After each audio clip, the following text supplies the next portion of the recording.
grab a cuppa, put your feet up, because today we are talking about a topic that is a hot debate among parents, and that is our children and the challenges that they face when it comes to buying their own homes.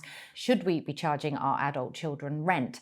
Who divvies up the chores in the house? Should we be helping them buy their first property? And is shared ownership the answer? There is so much to unpack and discover. If you can relate, join in the debate and share your comments below. And to help us answer some of the most frequently asked questions, we are joined by some fabulous guests who have all been there, seen it, and bought the t-shirts. Can we start with you? Because Therese, you are in the thick of it, aren't you? Well, three boys. I'm sure quite a lot of people are in the thick of it, but I think I'm in the thick of it, yeah. I've got three boys. One's fortunate enough at 24 to move away. Mm-hmm. And I've got a 22-year-old and a 19 still at home. Right. And how's that working out? Lovely. No, I love them. I love them to bits. And I'm mum. But yeah, they're, especially the 22-year-old, he's nearly 23. He's ready to move out. And I think it's harder because I moved out at 19 and bought a place at 21. Yep. Had my mortgage at 21. So do I look at them and think, they should be moved out now? But it's changed so much since you and I 100%. Were 21. I mean, I bought my first house when I was 21 with a self-certified mortgage. Remember those? 100%. Yours was 100% mortgage. I don't remember that. I've got bras older than you, but never mind. We had it. I guess when you think about it, we had it pretty easy. We got our mortgages. It was pretty straightforward. I was out at 21, but I think about children nowadays. My girls are still a bit younger. My eldest is 16 and my youngest is 11.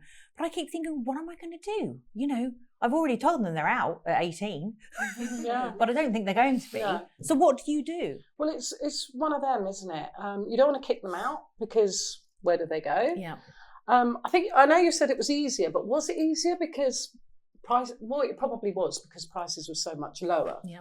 But I don't know, it's one of them, isn't it? You don't want to kick them out, but you also want them to suffice for themselves as well. John, let's come on to you because you are now a homeowner.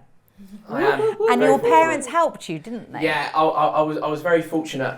When I was 21, I'd been working a few years. My parents wanted me to get settled in a job, build some security.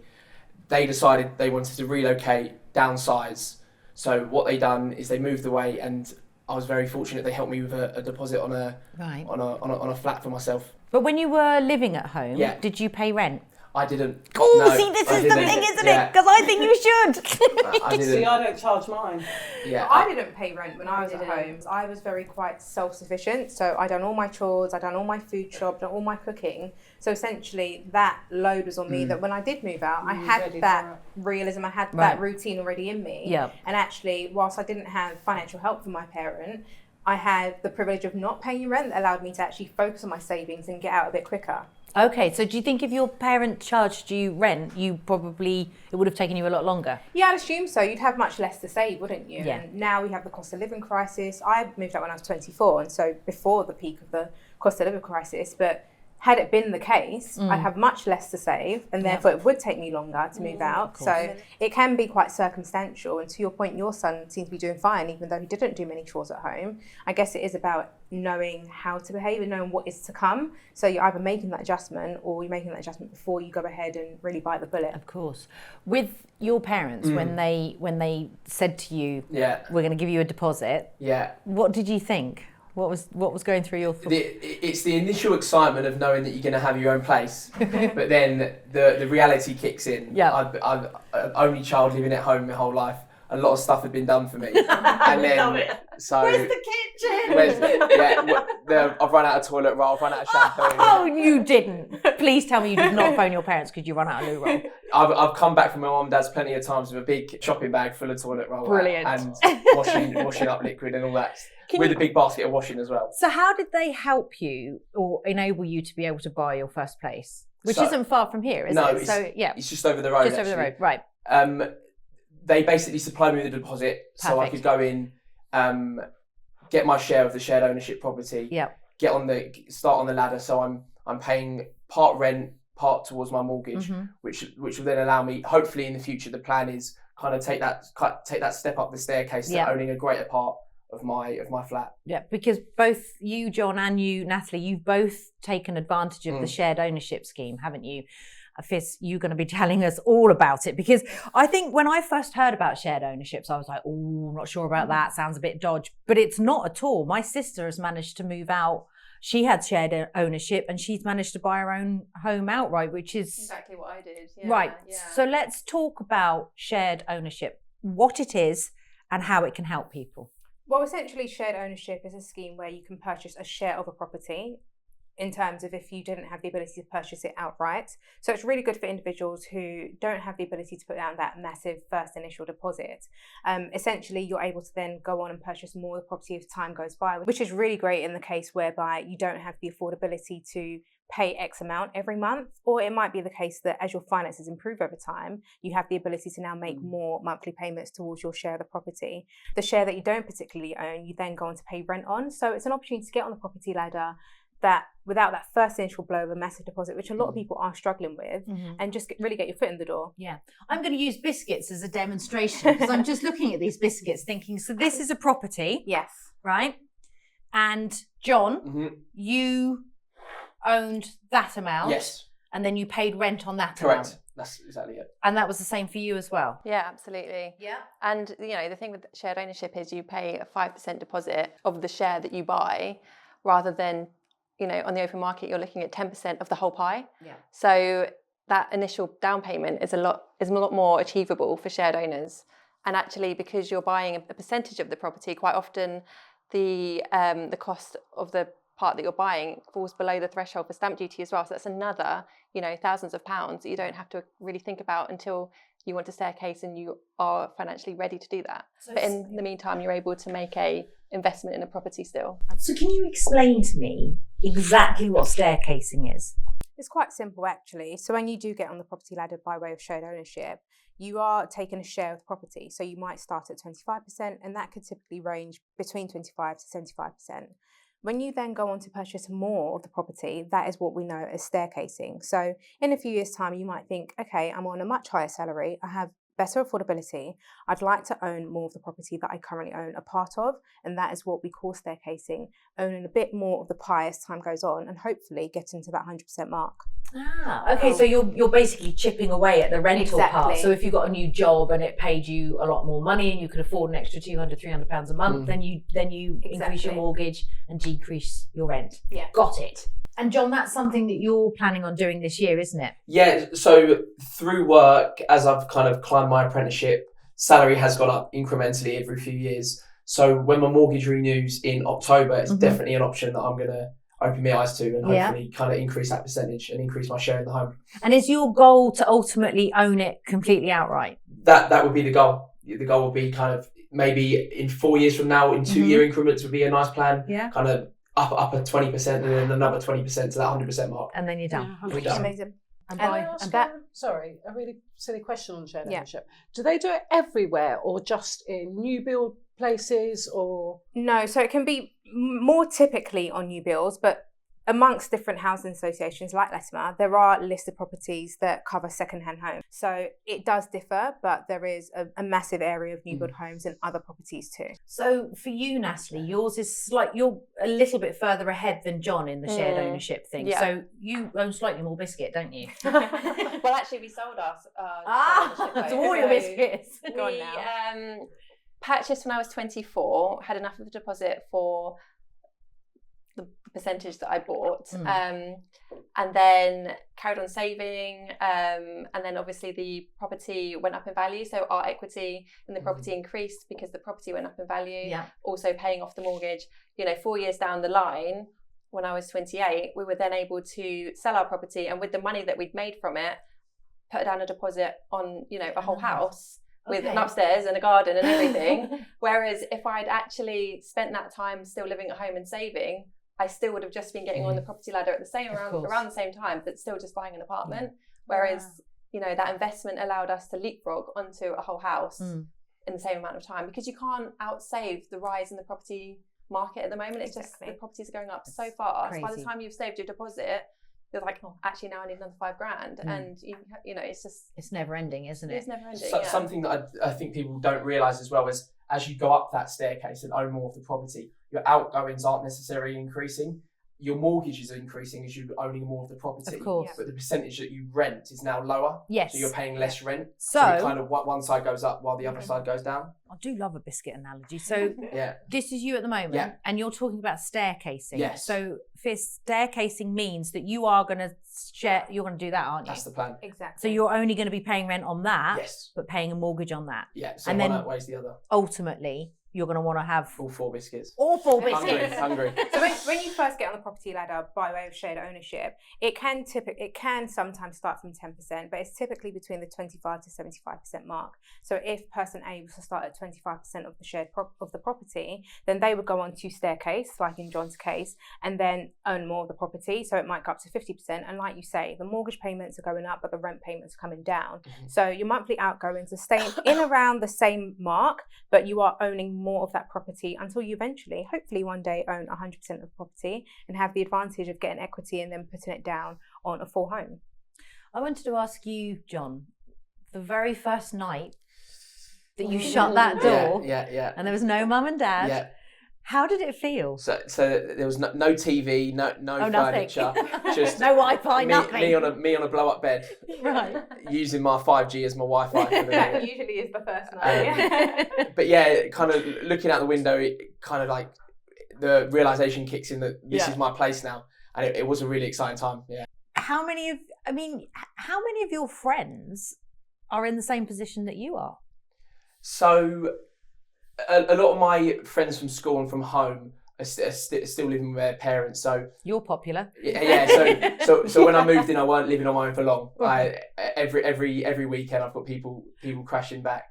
But Do you put all the curtains and turn the lights on, pretend you're not in, so Yeah. they don't go out? people that I work with are mostly in a very different situation. They're in a situation where they kind of moved into the city to work, so they can't live at home. So they've been forced to rent, and now they're stuck in kind of this cycle where they can't save enough for that deposit. They can't go home to save because of work. So they're almost trapped in this kind of cycle of rent where they can't put together that deposit to eventually move out and continue their life. Yeah. And that's why I guess shared ownership is such a good idea, isn't it? Because did you always know that you wanted to do shared ownership, or was it something that you kind of organically stumbled across? No, so it wasn't, I didn't really know much about it when I bought, but I'd kind of been to university, had that taste of independent lifestyle, living without mum and dad, came home, and then it's like, oh, this is cramping my style. That's when it's hard, when you've been to uni. That's and when then it's you come hard. back. My middle one's been to uni for 3 years, independent, and now I'm telling him what to do again. Yeah. That's quite difficult. That usually is the trigger, because I went to uni as well and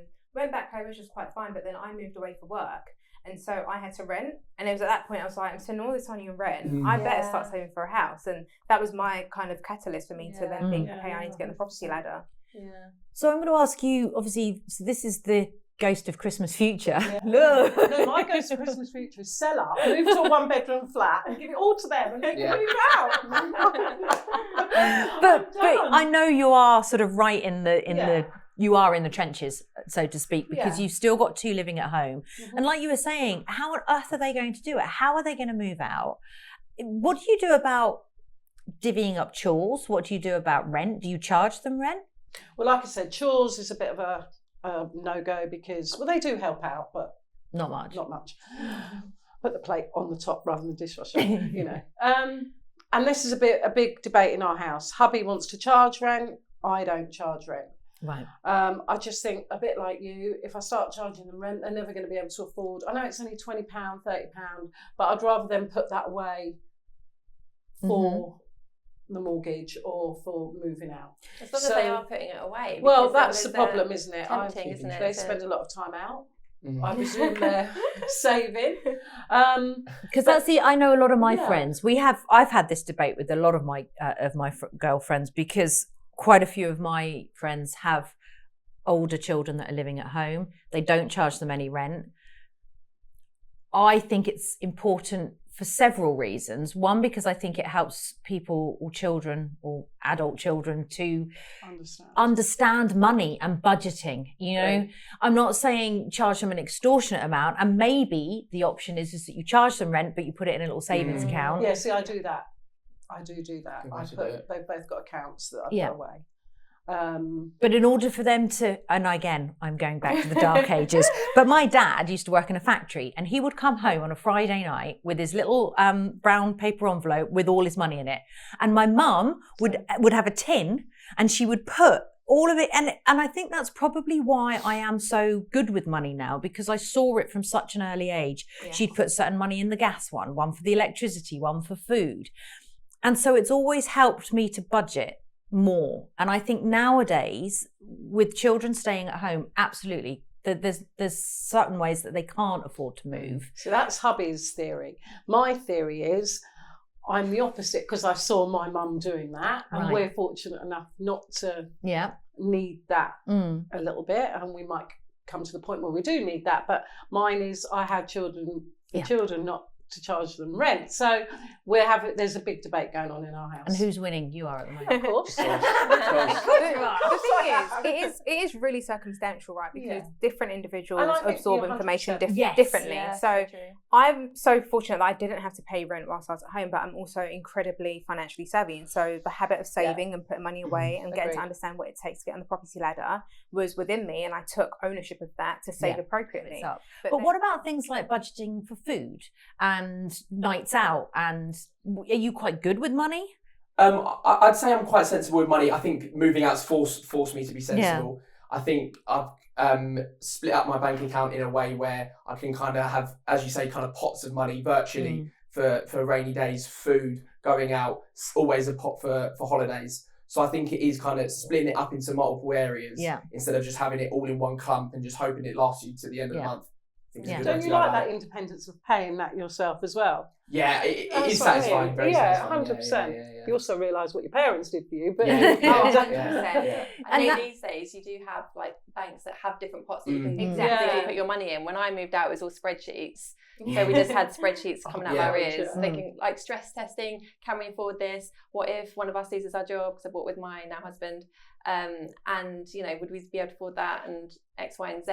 So it was just stress testing. It's and definitely made me turn off my bedroom light before. Absolutely. And I hope your parents come around to your house and switch every light on. Oh, I can't wait! I cannot wait. I mean, when you first started the whole budgeting, I mean, you did spreadsheets. Anyone that does a spreadsheet is on financially, I think. One of the things that my mum always said to me, which I still do now as a woman of 52, she used to say to me, spend a third, save a third, and have an emergency third. And even now, you know, when my first ever job was in a pet shop, and I earned £8 a day, and I used to split it 3 ways, and I still do it now. No matter what I earn, I put it in 3 different accounts, and I think it is a really good discipline to get into. Absolutely. It's quite a good tactic to utilise. I think we talk about affordability and how much more expensive property is and the gap between salaries and everything like that. But actually, you know, culture has changed in social media usage and things like that. You can now see what everyone else is doing that you went to school with, where they're going on holiday, what car they're driving, 100%. What kind of house they've got. And there is that element of like lifestyle creep, they call it, don't they? Where it's like,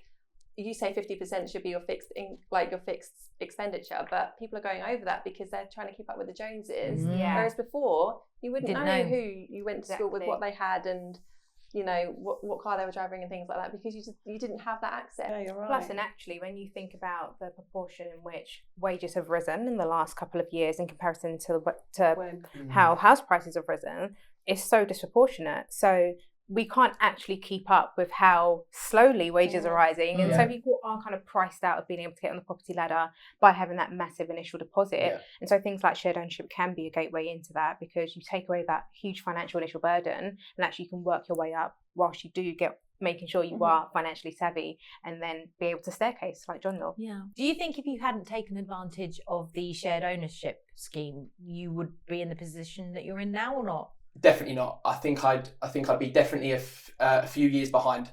Right. I think I'd had to stay at home quite a bit longer, put a bit more money away, save for a few years, and even then I might not have been able to. I might have had to rent for a few years on my own, and I could have got stuck in that cycle. So I would have definitely been a few years behind. Yeah, you're right about that realization. I remember you probably do as well, Therese, when you bring your firstborn home. And you shut the door and you're like, oh, I'm responsible for this little tiny thing now forever. I'm still responsible. Yeah. I know, they're still not moved out.